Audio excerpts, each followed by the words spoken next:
All right, welcome back to the MVP podcast here on now we're getting into chilly territory. I'm guessing up in Canada, it's chilly territory for you as well, Jennifer? It has already snowed twice here. Oh my God. We got our first, would you consider that a frost, Natasha? Was that a snow? No, so you guys got a snow when I was actually up in Canada, and I was so mad because I was coming back that day and I was like, it was warmer in Canada than it was in Wisconsin. Where were you in Canada? Toronto. Okay, so that's about a 7-hour drive south of where I am. Okay, awesome. Yeah, we just went up for a fun weekend getaway. Just a lot of things kind of fell into place, and it was like, well, it's a good opportunity, and my husband's never been, so we went.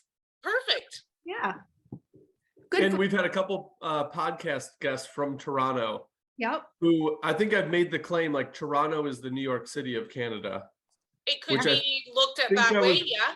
Close, or Yeah, it's building to that.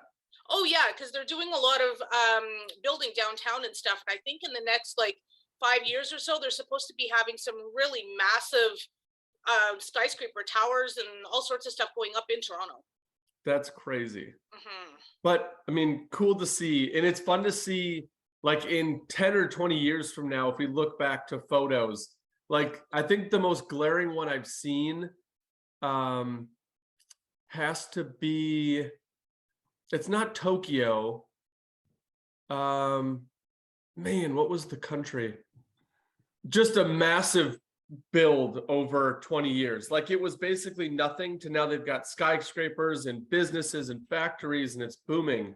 That's what I'll be curious to see what the landscape of Toronto looks like in the next 5-10 years. Yes, I'm going to be very curious to see what happens with that. Because we're so used to the iconic CN Tower in Toronto, and then all of these other buildings are going up and around it. I'm like, this will be interesting to see how it all kind of looks in the next few years. Yeah, do you think they're going to protect the sight line that is so well known? I hope so. I hope so, because they seem to be building all along the waterfront. So it's going to be like that's pretty much where the CN Tower is. So I don't know how they're going to manage that, but we will see.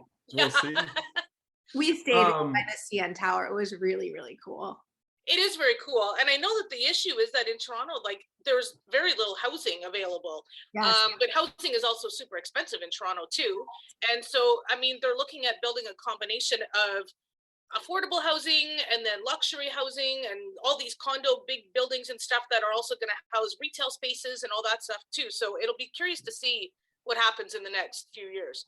Sure. Yeah, and that parallels exactly to what some of the brokers and agents from that Toronto area have said. It's condos. They have some luxury, but a lot of it is just trying to get housing for people. Yes. And even the condos they're getting, you can't get a condo for under $500,000. Oh, you can't. There's no way. Which Toronto's expensive. Yeah, it's crazy. I did not, when I first talked to people in the Toronto area, I did not expect those prices. No. And those I don't know if prices are not the same as up here, though. Like where I am, no. We don't even have a whole lot in the way of condos. It's mostly single family homes. Yeah. And I would say the average price for a single family home here is probably around $250,000. Yeah. Much more palatable. Yeah, it makes more sense, right? You're not paying $1.2 million for a tiny little square place somewhere. Yeah. Yeah. And there's less chaos going around. Oh, it's not so like much people are quieter doing here. bad or good things. There's just a lot of people. Yes. Not up north. This is the weakest segue we've ever had, but we opened up the show trying to eliminate chaos. And I brought crystals for that reason. I live in the country and I like to eliminate chaos. Good thing. See, you need to come up north. I know, I really do. So as a kid, we've always, me, my dad, my brother have talked about a fishing trip up to the Boundary Waters. Okay. Because that was something we've always wanted to do. But with sports and life, we just never got up there. And we had a cottage up by Green Bay, which is heading towards Canada, but still not there. And that's about as far as we've gotten. So Canada's on my list to go fish. I just want to fish up there once. Okay, so you need to do like a fly-in fishing thing to up north here. Yep. That's what it was going to be. It was going to be a fly-in and then that you're there and then they come pick you up. Well, the city that I live in has, within city boundaries, there are 500 different water sources. That's awesome. It's all lakes and rivers and because Timmins is area-wise one of the biggest cities in the country. Population-wise, it's extremely small, but area-wise, it's one of the biggest cities in the country, and it's Really? like full of water and trees and forest and yeah. That is cool. So that's where you get your background from. Living in that area, I'm sure has done a Exactly. lot into like, hey, this is normal. This is like normal energy, It's which natural. I'm sure if you go into Toronto, you can feel the difference Oh, I just in totally the, feel it. I'll call it a buzz, which is a Yeah. very vague term, but No, you're right though. It's a whole different feeling, and I get it no matter what city I'm in. Like I'm going to a city this weekend that's 4 hours from here, and it just has a completely different feel as well. But it's also on a lake, so the city has just a whole different feel to it. But I know that being up north here, I love being able to go for a walk in the trails or go for a walk around the lake or like that kind of thing, because it just kind of grounds you, and it just that natural energy just you feel it. It just resonates all the way through you. Uh-huh. yeah. And do you think, this is just an oddball question. We talked about crystals, we talked about creating energy or blocking some energy. Is there any way that you can try to replicate or get close to replicating the energy of like natural water, bodies of water around you change the energy, green space or trees or live plants change the energy? Can you do that synthetically through like crystals or space clearing, or do you attempt to try and get as close as possible? I don't It's a know, so combination. I'm curious. Yeah, it's a combination of things. There have been times where I've gone into spaces and it just feels really heavy. And doing a space clearing is really important because you just feel the energy just feels like it's weighing down on you. So there are different ways of doing space clearings. Crystals work really well for that, but often times we'll go in and sage the space, or we'll do space clearings with oranges or like a saltwater cure. That kind of stuff will help to kind of elevate the energy in a space. That makes a big difference because otherwise you're going to feel really stuck and stagnant. So Yeah, space clearings are working really well. But once we've got that energy kind of flowing again, we want to bring in some natural elements. We want to bring in plants. We want to bring in like a water fountain and, that kind of thing to kind of replicate that natural feel. Because if you're in a big city, say you're in Toronto, you've got all of these buildings that are pointing at you. And a lot of times they have what we call saw chi. So like the corner of a building is what's called a poison arrow. So it'll be like if you're looking and you see this pointed arrow pointing at your building, you've got negative energy coming at you. So we want to clear the space and really, then bring in the elements of nature as much as we possibly can. So you were just really. talking about oranges, like the fruit oranges. Yes. So there are a couple of different ways of doing it. One of the ways that we do it too is we'll take oranges and put them in a bowl and then fill the bowl up with water and then add some sea salt. And then you can just sprinkle that water around like the space, like in the corners and that kind of stuff. The the citrus in the orange actually elevates the energy in your space. And that's why even when it comes to like oranges, we'll put them in a bowl on your dining room table, and that actually elevates the wealth energy in your home. Well, So there are different things that we do with oranges, but one of them is that space clearing. I think it's really interesting that you were saying that, because yesterday I was working at another one of my clients' homes, and she had some oil in a diffuser, and all I kept smelling was like this orange essence, and I was like, and I felt really invigorated when I walked into the room, and I was just like, and especially since I'm feeling so sick and down right now, I was just like, oh, I literally like lifted me up, and I was like, this is really, it was a really odd feeling. So Yeah, those uplifting scents are really, really helpful. If you do things like any kind of citrus, lemon even, or orange, things like peppermint, cinnamon, those are things that are kind of going to give you that lift. drinking my lemon water right now. There you go. So after our show, I had gone on a fact-finding mission of how to break up the energy in the basement. Because if you remember the last show, when I go down the first flight of steps to enter into my basement, I've got a room and then you got to take a left. But when you take the left into the old part of my basement, it just seems like everything stops. Like it's just it's a no fun zone. Yeah. So one thing that they did mention was peppermint. Yes. One, it helped with spiders and bugs. It doesn't kill them, but they don't like it. Right. So I was like, okay, I can start there because that rids any bugs down there. And then it talked about the energy properties and how it boosts the energy down there. So I took it, diluted it in water in a spray bottle, and just started spraying around like the ceiling where all the cracks would be, where bugs would be, and then carpet and furniture that was porous. It actually left a very good scent, and I feel like the basin's being more used now. And my Good. son, the biggest test is my son would never go down there alone. That's what He'd you were always be saying. like, He didn't like that space. yeah, Dad, come here. Let's go downstairs and play. And I'm like, okay. And now he's like, oh, I'm gonna go downstairs. And I was like, all right, I'll meet you down there. So like now he's actually going down. And I don't know if that's a comfort or if it's all because like of the work that I did or a combination. I don't know. Right. But either way, the byproduct was great. Perfect. So I love it. peppermint. Peppermint works. It absolutely does. Yep. And then the other thing, which I didn't do, but I was going to ask you about it. Have you heard of those like ozone cleaners? They're like a plug-in air neutralizer. Yeah, we don't usually use those.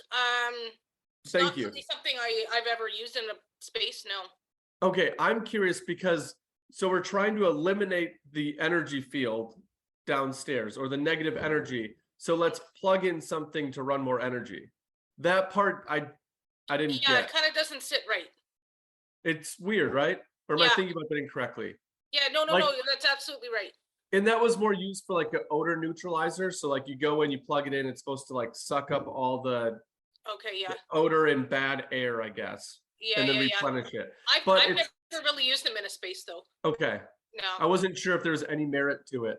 No, Figured I I'd ask a generally use like professional. I tend to go more natural than that. So Okay, yeah. awesome. If you Is want to there do odor neutralizers, use baking soda instead.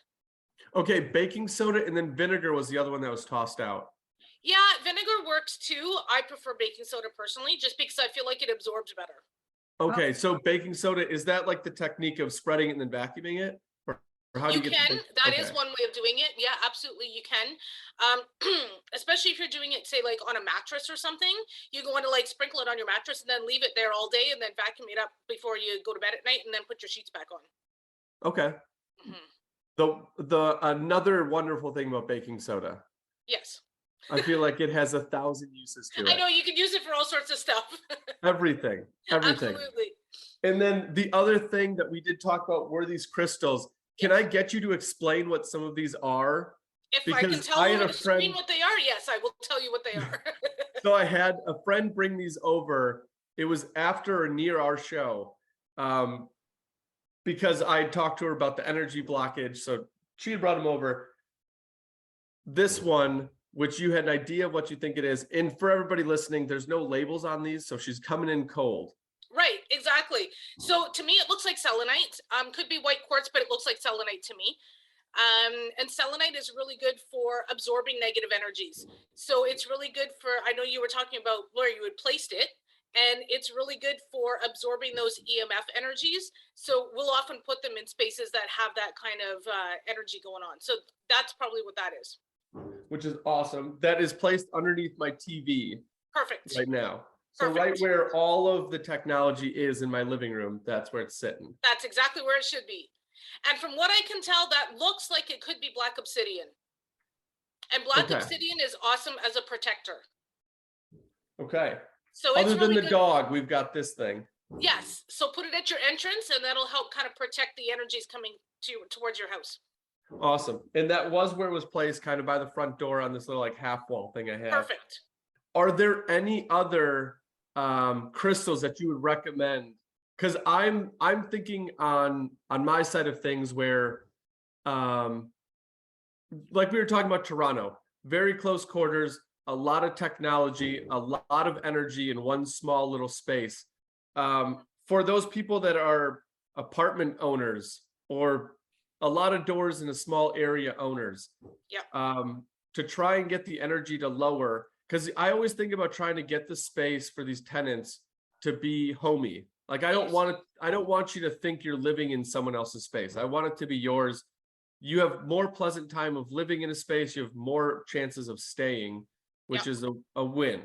Yep. So adding these around heavily dense areas. Do you have any other recommendations for people out there who either have rental units or are living in a rental unit and they're getting this, like, it doesn't feel like home. Yeah, I mean, before you even start incorporating the crystals, there are other things that you can do. A lot of times, if you're moving into a space before you even move in, there's kind of a ritual that we can kind of do to make sure that the space that you're moving into is bringing your energy and it's not leaving the energy of the previous tenant there. So you want to do a big thorough cleaning of it, open all of the windows for at least 9 minutes because that'll let all the air kind of flow through. And you want to make sure that if you're bringing stuff from your old place and you've got like your cleaning supplies, your broom, your mop, whatever, do not bring your broom with you. When you move into your new place, buy a new broom because it's fresh, it's clean. So you're bringing in the new energy that you can use to clean out the space that's there and then do a space clearing. You can always, like I said, use one of the space clearing ideas that I was giving you. And then Yeah. once you've got that and you've got your furniture positioned properly, bringing in some of those crystals is really helpful. Having the black obsidian at your entrance is really good. White quartz is actually really good because it actually amplifies the energy of other crystals. So let's say you have Okay. amethyst or you have a rose quartz or something, it'll amplify the energy of that crystal. So you can Okay. put those together, say on like your coffee table or something like that. Awesome. So it's the salt of crystals. Yeah. Yeah. Sweet. Yeah. And sodium, very important for everything. Yes. That's cool. I didn't know about the cleanings. Like, you want a clean house, no pun intended, of your cleaning supplies because they were cleaning. We could think about it like the bad energy from your old place. Of So somebody like, else. And you don't know what kind of energy the other people had. You have no idea. It could have been that they had the most amazing, fabulous relationship in there, or they could have been fighting all the time. Like, you don't know. Yeah, right? So you want to clear out that energy and start fresh. true. Mhm. True. For those who didn't do that, who are in their house for 8 years now, and they're like, I did not do that. Is crystals the route to go, or like a deep clean? Both, new yeah, stuff? both. So you could do still a really good clean. You want to make sure that you're decluttering as much as possible. That's kind of the big thing because when you first walk into your space, you want it to feel like it just wraps you in a big hug. And if you walk in and it doesn't feel that way, chances are you got either too much crap in your house or it just feels very impersonal because you've just kind of made it look like a magazine and it doesn't actually fit you. Yeah. But it could also be carrying the energy of previous tenants or from the energy of people that are living above you, below you, beside you, whatever. So doing the space clearing is really, really important. And you can do that at any time. A lot of times I don't follow like certain rules of like doing it on a new moon or full moon or anything like that, but some people do. But if you wanted to get into that kind of ritual, you could. But do that Yeah. space clearing and you can do that anytime, absolutely anytime. And then the other thing that actually is really good is to wash down the front of your door. Really? Yeah, yeah, absolutely. Whether you're facing like outside or you're just facing a hallway, wash down the outside of your door. Okay. Should we do that with like a peppermint or You a can. baking soda? Yeah, one of the things that I often do is I'll put warm water in a bowl with some sea salt and then a little bit of orange essential oil. Okay. Mhm. That'd be nice. Yeah. Is there anything you should do on the outside of the house or everything inside? Like, that's the first time through the first show and the second that we mentioned the exterior. The outside is so Actually, important. We did mention some exterior. I was deciding what I wanted to do with my brick path coming into my The house. walkway, yes. I did. I curved it. So it went Yay! down and it curves down. Recommendation from you. Good, yay! So I guess that is one thing that I did on the outside to make it not as I forgot what term we used it before, but it was very like regimented. Yeah. And that kind of gave it some softness on the outside, which it gives did. that So flow of energy, yeah. I do like the recommendation of it. Good. So anything else other than like washing the door that It depends on whether your house faces, like if you actually have a front yard or not, right? So I think I mentioned last time, when I moved back to my hometown here 2 years ago, I didn't know how long I was going to be here. So I live in an apartment right now. So when you walk out my front door, what you see is the house next door. You don't actually, like, I don't have a front yard, so to speak. okay. So where mine is, my home faces north, like my front door faces north. So what I do is because it faces north, north is the water element. I've put some stuff out there that kind of bring in that water element to kind of elevate the energy there, but also brought in some plants as well. Um, where my door is, it's covered, so I can have a space under there that I can put plants in, and leave them there. Well, probably not all winter, but most of the year. Yeah. And so bringing in that energy is really good. You kind of want to take a look at what direction your home is facing, what your front door is facing. And then that'll determine what color of flowers you can plant, whether you should be putting, like, say, a water fountain in your front yard or something like that. I've worked on yards that are like huge, and we've worked on the entire property, right from the curb line all the way back. And I've actually worked with a landscaper on a property as well, because this person wanted their entire property feng shui, and we did the Yeah. garden space in the back to make sure that everything was kind of coordinating with the right directions. Interesting. That had to have been a huge project Huge to do a whole yard. property. Yeah. Well, someone was just telling me yesterday, and I don't know why the timing was impeccable, because someone told me last night at about 9 p.m. They just bought a property up north in Wisconsin, and they did not know, as they were buying the property, that it belonged to an infamous person from Wisconsin who buried a lot of things in land. Oh goodness. Yeah. So they finally figured out, someone had told them the coordinates, and they're like, yeah, that's my property. So decades back, when it was all going on, they had dug up everything to find evidence and all that. I think his name was Ed. If Okay. we know our Wisconsin history. So that was one thing that I'm like, oh man, what's going on in that property? Yeah. Who knows what kind of energy is coming up out of that Yikes. earth space? Yeah. Like, obviously the physical is gone, but something is still there. Like you were talking about previous owners in the house. Did they have a good relationship, or did they fight all the time? And all that's going to get wrapped up and recycled. Yeah. So that was like my first thing, was like, oh no, what's happening, or what Yep. could happen? Yeah. I know that you could always put stuff in there that has movement to it. So if you had a fountain, or if you had wind chimes, or if you had stuff with movement, that's going to help kind of prevent that energy from like stagnating and staying put. Yeah. The fountain, I can definitely see. That makes sense, because I've heard so much about moving water. Yeah, Like, be so around important. moving water will help you. Yes. Yeah, absolutely. It's got to be different than leaving your sink on. That does not count. It's got to That be. doesn't count. That does not count. No. But yeah, the moving water definitely does help. So I definitely see that one.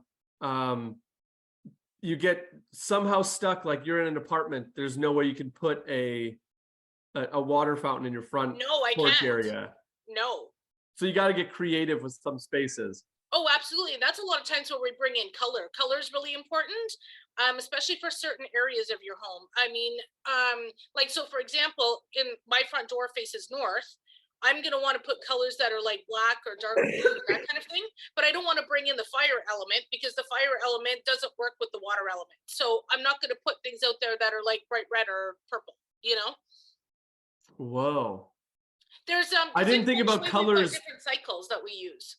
There's the productive cycle, and there's the reductive cycle. And it's like, when you think about common sense, if you're wanting to activate the fire element, you're going to add more wood, because wood creates fire. But then at the same time, if you want to elevate the fire energy, the last thing you want to put there is water. Right? Yeah. Mm-hmm. I'd be torn. Because there's 5 different elements that we work with, and each element represents a different part of your home, different part of your space, and how it's going to impact what kind of goals that you have for your life. Yeah. I wonder, because I do have a lot of natural wood and I have a lot of water. So I have competing energies. No, water and wood together are good. Okay. Because water supports wood. So that's good. Okay. Yeah. What should I avoid being on water, if anything? Fire. Ooh. So I did pick all neutral tones. So I think I was trying to think about this as you were saying, like the orientation of your house. I believe my door is facing northeast. Northeast. Okay. My door That's is like a the first dark blue. Okay. So So it's an earth element. So northeast is basically an earth element space. You could go with colors that are like tan, brown, terracotta, that kind of thing. But you could also bring in fire energy colors as well, because fire creates earth. So you could do red, you can do burgundy, you can do, that kind of stuff. That'll I help could do too. a burgundy. Yeah. I could get on board with the burgundy. So that would help. Yeah. The red, I feel like would just like pop. The reason I went with blue is because when you look at my house, the backyard is like the water nature area. And what I didn't want is a house like popping through and owning your eye as you look through. Like I'd rather you look at the backyard, look at the trees, look at the river, and look That's the around focal my point. house. Yeah. So that's why I kind of went with neutrals and earth tones, because I didn't keep want it it to toned down in the overpower. front and whatever. Yeah. Do you have a lot of lights in the front of your house? Do you have, like, at nighttime, is it easier for people to find your house? I've got like stanchion lights on the porch, but that's about it. And then I've Okay. got my under the porch lights, but those are hardly ever on. I'm not a big light person. I'll Okay. be home and I'll have one light on. Oh, I don't I don't like lights. It's just turn on a lamp and then you're good as long as I can see what's going on. Sidebar for a second, guys. Literally 2 days ago, I just had candle lights put in my house, and I like have them on full boat, and that's like it makes me feel so good and warm, and my room feels so big. Awesome. I love it. I love it. I love it. Well, on the outside, lights on your house and your property are really important, because when you think about the flow of energy, which we call chi, you want the chi to be able to find your house the way you'd want other people to find your house.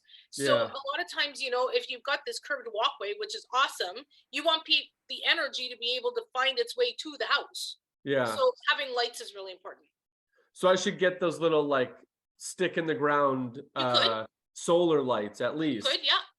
Yeah. Like bare minimum. If you wanted bare minimum, that'll work. Go to the dollar store and get yourself some solar lights that stick in the ground. I might. I know that I just ordered lights. Like my backyard, I've got a little bit more work to do with like the fire air, like the fire pit, and I'm gonna add some lights down there. Okay. I just need it to be done before I can add them, and they're already ordered, so the lights are on the way. Okay, So good. energy will be here soon enough. Okay, cool. You're working towards it. Yes, I'm working towards it. And then I'm going to do like some hanging like pendant lights. So it will be lit eventually. Okay, perfect. But yeah, inside, I've always been on the track of natural light can kind of lead you with when you need light and when you don't. And when our natural light is turning off, we should turn other things off and just quiet coast down. into, yeah. Quiet into the night and then go to bed and reset. And then when the light turns back on, you got lights. That makes a big impact on your circadian rhythm and how you sleep. Yeah, I was told that if you look at your phone or any of that blue light after like 10 or 11, it's resonating in your brain for 2 hours. It should be even earlier than that. You should be shutting it off around, like if you go to bed at 10, you should be shutting it off around 8 or 9. Yeah, and that's what they were saying, like 2 hours. So if you look at it before you go to bed at 10 and you fall asleep, your brain is still processing that light until midnight. So now you're sleeping from midnight to whenever you wake up, rather than 10 until when you wake up. Exactly, yeah. And Which this is why we talk about no electronics in the bedroom, right? Yes, it is such a hard pattern to break. A lot of people tell me that. They're like, I'm not getting rid of my TV. It's not coming out of my room. I'm like, just try it. Just try it. What about listening to your cell phone, like for music in your bedroom? So I do that actually. Before I go to bed at night, I'll be laying in bed and I usually journal. And then I'll also often listen to like binaural beats or something like that, just really low, just kind of de-stress my body. But I'm not actually like looking at my phone. I think that's what it is. If you're looking at your phone, you're looking at your TV, you're looking at your computer, that's resonating in your brain. The music is different.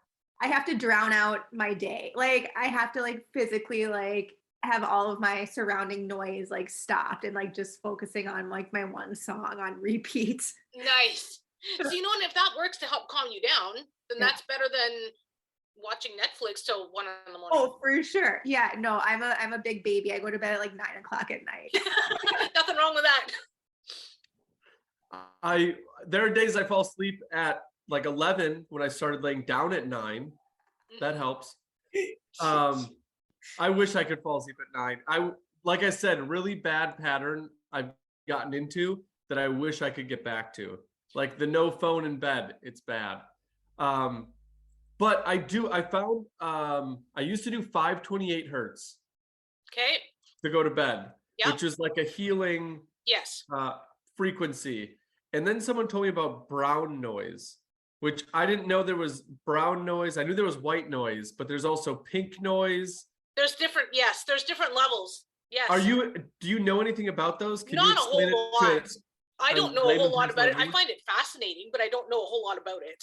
Yeah, I think it's fascinating too. Even the 528 stuff, they were talking about being able to purify like water. Like they Yes. could pull oil out of water with the 528 hertz stuff, Yes. which is where I'm like, okay, even if it doesn't work like that in the human body, it can't hurt. No, that's exactly it, right? It's not going to hurt you. Right. So like I'll do it and see how I feel. And I know when I started, I slept a lot better. And then I don't know if my body just got used to it and then it just kicked back into where it was. And like it definitely puts me to sleep, but I don't feel the first night I did it, I woke up and I had like a buzz. Like I felt my body like vibrating a little bit. Yeah. No, I've had that happen before. And then since then it's kind of like tapered out. But I think with anything, your body just becomes attuned to it and you lose those little nuances of it. Like it's still you need there. to change things up. Yeah. Yeah. So I don't know if that was what it was. And that's why I was like, okay, I found out about brown noise. Let's check out that. What is that about? Pretty similar, but I don't know like the science behind them all. I don't know a whole lot about that either. Like I said, I've read about it. I find it fascinating, but I honestly don't know a whole lot about it. Yeah. I wonder how that plays in with like the color, or if we could pair a frequency with the color, or because I think ultimately it's some way, all of those senses that we're talking about are tied in. Oh, they absolutely the feel, are. The touch, the sight. So there has to be a combo of like scent and tone, or I think we do color and scent pretty easy because but I think everything's all interconnected. Yeah, you pick up an orange and you smell it and it smells like an apple. You're gonna be like, that doesn't work. Something's wrong. Yeah. Yeah, but I think like color and sound, I think there has to be a combo in there somewhere. There's got to be a combination there too. Absolutely. And we need people like you to figure out what that is. Like That's that right. is your niche. That's your homework for next show. Figure out a combination. And we'll see where that takes us. Right. Because you think about if there was a sound that you could take through the house as you clear.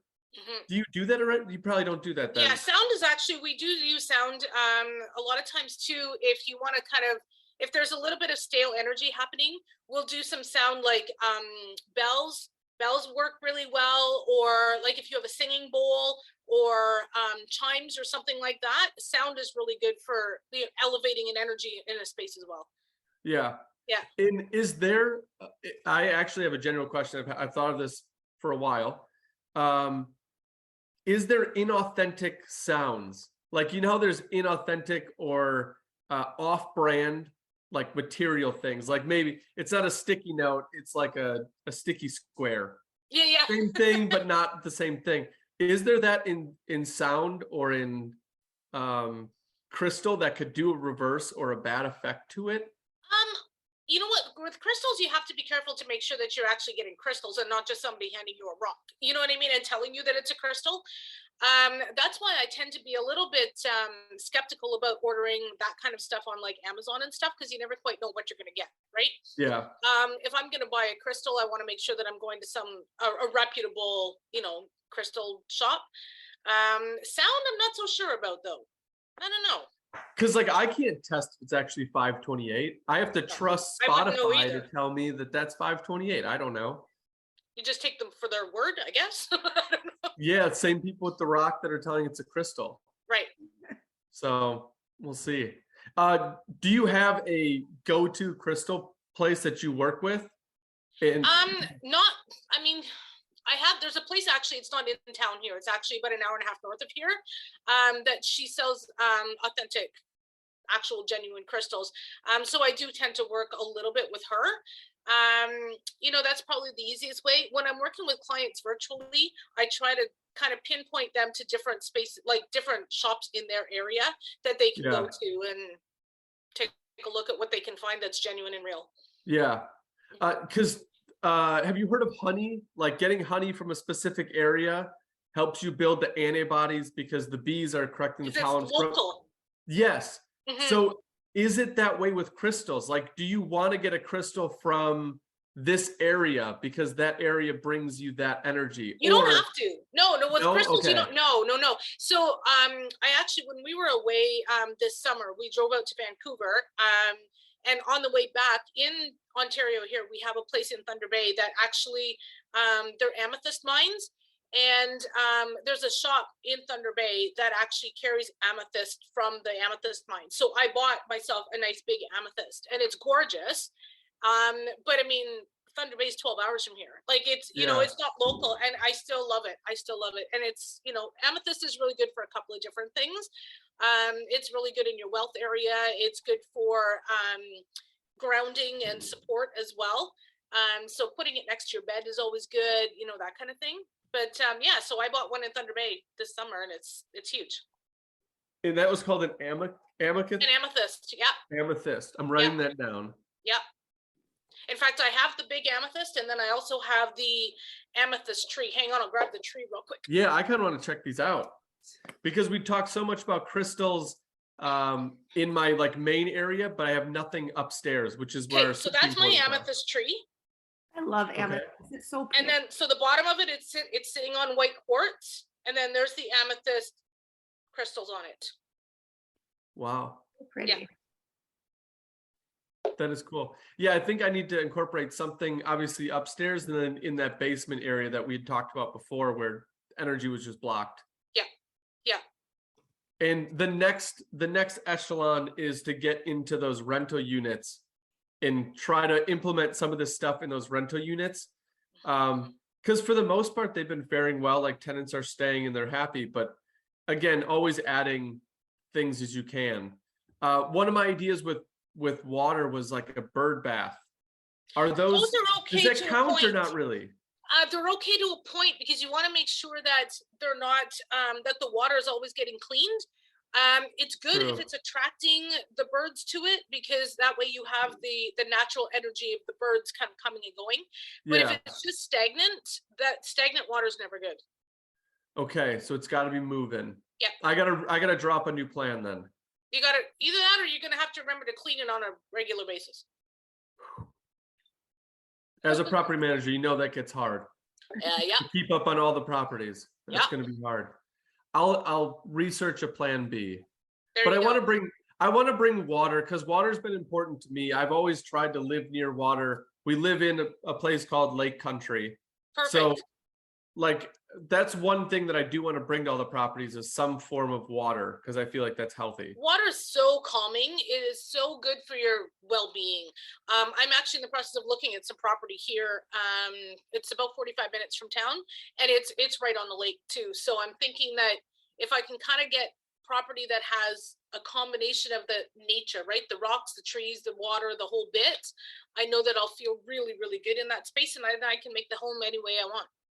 Yeah. And that's for you to move. So you're out of the apartment life, going into the home life. That's going to be fun for you. I feel like you're going to have a lot of things to do in that house. Oh my God. Yeah. And the property that I'm looking at is empty. There's nothing on it. So I could build whatever I wanted. That's cool. Mm-hmm. That'll be nice. Yeah. That would be fun. So and you're staying clear of Toronto. I don't know if you have anything against Toronto. Just busy. No, I go to. In fact, I was in Toronto 2 weeks ago. I like Toronto. I like being there. I like being in Southern Ontario. Before I moved back up north, I was actually living about 2 hours east of Toronto. I was there for about 5 years, and where we were living, it was really quite nice because we were on the Bay of Quinte in Belleville, and it's literally on like this little bay, which is part of Lake Ontario. So it's kind of in this little like tucked away pocket of the province. So it was really quiet, but it had everything you could need. And you were 2 hours from Toronto, an hour, like 2.5 hours from Ottawa. Like you were kind of in the middle of big centers, which was awesome, but it was super nice and quiet with like 45,000 people. Like it was perfect. Yeah. That seems like a good area. A good mix where between. we lived, we were about a 5-minute walk from the lake, and there were trails everywhere. So I could walk out there like all day long if I wanted to. That's nice. Yeah, we're sitting about 45 from any bigger. I mean, Milwaukee, we'll call it a big city, but It's not very big. We're talking about Toronto, so like I'm not going to compare Milwaukee to Toronto. And the next one is Madison, and Toronto is probably 3 times the size of Madison, Milwaukee combined. Okay. But Okay. those are both like 45 minutes away from where we're at, which is Okay. perfect. We've got lakes, we've got nature, and we've got cities close enough to get to if we need to. That's exactly it. That's the thing I miss about being up here, is that in order to get to the next, I guess you could, bigger city is like a 4-hour drive. Yeah, that's tough. Yeah. But peaceful, I'm sure. Yeah, 7 hours to get to Toronto from here. Yeah. When is that all going down? What are you in negotiations now with that property or what? Not yet. Just looking. I'm still like, I don't know if I want to do this or not. I don't know. I'm in the process of selling my mom's house right now too. So that's making, I got a whole bunch of other stuff going on with her, you know? Yeah, definitely. Yeah, that's a lot of work putting her house up for sale. It's not even my house. Yeah. Are you doing some energy pre-work energy clearing on that house? Uh-huh. Nice. What did you do for that one? I mean, that's a very relevant thing for people listening to the show, selling, buying houses. Yeah. So what were some of the things you did in your mom's house? Well, I'm in the process of doing it right now. It's going to be listed next week. So I'm in the process of doing all that kind of stuff right now. One of the biggest things that has taken me like a year to do is to empty the place. Oh my good Lord. I mean, my parents were there. My mom was there for 43 years, right? So you've got 43 years worth of stuff. They bought the house in 1978. My dad passed away 21 years ago and she still had a whole bunch of my dad's stuff. I was like, oh dear God, what am I going to do with this? So there was a lot of deciding what are we going to do to get rid of all of this stuff, because some of it was sentimental, but some of it didn't mean anything to me. And it's not like she needs it anymore. She lives in a senior's residence. She doesn't need all this stuff, right? Yeah. So that was a big, big part of it. I had to have a big dumpster come and like, we were pitching all sorts of stuff out. Like, you have no idea. We threw out so much stuff. Yeah. But then, you know, I actually have a house cleaner coming in and a carpet cleaner coming in to do like a full clean of the place. I'm painting on tomorrow. I guess I'm going in to paint the living room and hallway. There's just a lot of that going on, but I've found that as I'm working through the house, what I've been doing is I've been opening all of the curtains and all of the windows to just kind of let the energy flow through the space. That's just been such a big thing because I just felt so closed in there. My mom was one of these people that she always liked to just be hunkered down in her room, and she didn't really open the windows a lot, and it just felt stale in there. And I was like, screw this, we need to open this up. So I let all of the energy and the wind and everything breeze through her house. And every time I'm there now, I open everything, open it all awesome. Up. Yeah. And I'm gonna do after they do the final clean, like the floors and the whatever, I'm gonna go through and do just a space clearing as well, probably with the orange, just to kind of bring some life to the energy, to the space, so that when they are showing the home, people are going to walk in and go, oh, it feels good in here. You know, that's what you want. You want people to walk in and go, oh, this feels nice. I could live here. You know, that's the point, right? Yeah. Mm-hmm. Yeah. And then of course we did do a lot of stuff outdoors too. I wanted to make sure that not only did it have good curb appeal, but that I didn't have that negative energy kind of like pointing down the driveway of like dead plants and, you know, that kind of stuff. So we kind of had to clear all that up too. Nice. Mm-hmm. What were some of the colors that you used on the inside? Are you going neutral? Are you just trying to make it? Yeah. So my mom's house faces south and her house is brick. It's a brown brick house. So the inside of it though, she's got gray carpeting. So I was like, well, I'm not ripping out the carpeting, it's staying put. Sorry.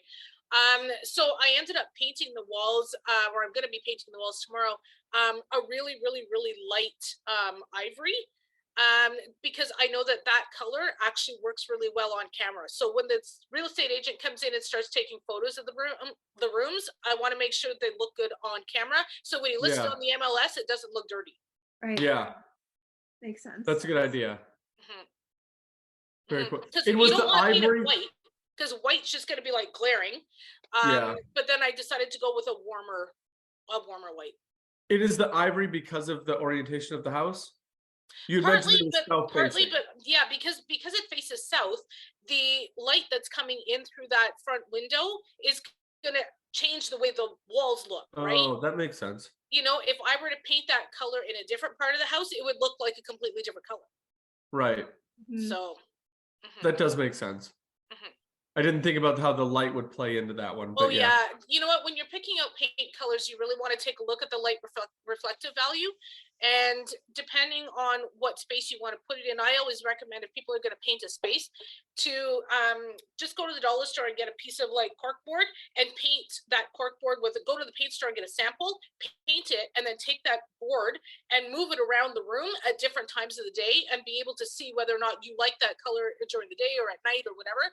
Because honest to God, you can get a color that in the daylight it looks beautiful, it's this beautiful creamy white, and then at night you're going, why does that look pink? Like Yeah. you know. So yeah, I always recommend doing that. Yeah, it is crazy the difference that paint will be. And even if you go to like a big box builder, like a Home Depot or Menards, throwing out names, if you go to the stain and you get like a light oak stain or a blue paint, harder to tell in paint because it covers more, but the type of material you paint on is going to make a difference in how that paint shows. Huge impact. So, absolutely. like we're trying to get a cedar tone on a piece of like pine to match another thing. We don't just go cedar stain. We have to get like 6 different stains, stain the board that we're going to do, leave it out, let it dry, have it sit outside to see which one dries the closest to a cedar tone, because absolutely it might be way different. oh completely. And I hadn't thought about doing that with paint, because that would be the same principle as that. Well, I used to work for Benjamin Moore. So when you were talking about paint colors and stuff, we're always talking about what direction you're putting it in, what room you're putting it in, like how much natural light is coming in, how much artificial light is in there, what other things are in the room. There's a lot of different things that impact the look of a wall when you're painting it. And I mean, you could paint one room one color and one wall is going to look lighter than the other. You know what I mean? And it's really, yeah, there's a lot of things that go into picking paint. Yeah, no, absolutely. Yeah. Is there any problem areas that you found in your mom's house? Oh my God, the laundry room. Okay. Is that the same principle as the cleaning supplies? Like yes. That's where all of your dirt goes? Pretty much. Okay. Pretty much. So part of it too is that there's shelving units in that laundry room that my dad had built back in 1980 or whatever. And my mom had no problem filling every one of those shelves with something. Like it was just so full of stuff, it wasn't funny. I've never seen so much Christmas stuff in my life. But anyway, we finally got it all cleaned out. But then I realized that like that room just still felt like heavy. It felt dark. It just didn't feel right. Even though it was empty, we were like, hey, you'd think it would feel better now. Then we went in and did like a major wipe down of all the shelves. I didn't realize just like how different it felt to clean all the like just the dust and the stuff, right? Yeah. And then we changed the light bulb too, because I was like, okay, this is depressing. This is depressing. But then what I also noticed was that she has a laundry sink in that laundry room. And what I realized was that there was actually a leak. And I was like, oh my God, there's the issue right there. So when you're like, even in your own house, if you have a leak, whether it's like in a kitchen or wherever, you want to get that fixed immediately, because when you're leaking money, those are money leaks. And I was like, oh, okay, we need to fix this like right now. And then when so that was not her running water. No. That was not her attempt of clearing the energy with running water. No. It was leaking. And it wasn't even coming from the actual faucet. There was a leak coming from like where the handle is. Okay, yeah. Yeah. So I ended up having to call a plumber, and I went to go and like get it like fixed, and then realized that it wasn't just that it was leaking. The whole like faucet basically was all like rusted. It was probably disgusting. corroded. Yeah. Yeah. And I was like, oh my God, okay, well, let's fix that, because we don't want any money leaks happening. Yeah. Right? For sure. Nope, those things are all too often. Those little like slop sinks, the faucets. You wish they would make them better. Being as they probably handle the most brunt out of anything. Like that sink gets treated awfully by me. Oh my God, yes. So to make it industrial would be great. Yes. But all right, so once you get that fixed and we're up on the market, so good luck with that home sale. Thank you. I hope it goes Obviously, fast. you've got the pro doing it, so this should be fun. Hopefully, it's a breeze for you too. I know the market's cooling, but I hope it's okay. I mean, it's in a really fantastic neighborhood with a park behind it. It's near schools. It's like near the arena. Like it's a good neighborhood. It's super quiet. It's a dead end street. Like I think we'll be okay. yeah, and there's some properties that are just in good areas, and Yeah. and My there's dad still was smart when he buyers bought the out there. house. Yes, Mhm. the interest rates are up. Yes, it's slowing, but there are buyers out there, and they're going to go after. That's what I'm feeling. And it's the a really housing. good family home, so I think it'll be fine. Yeah.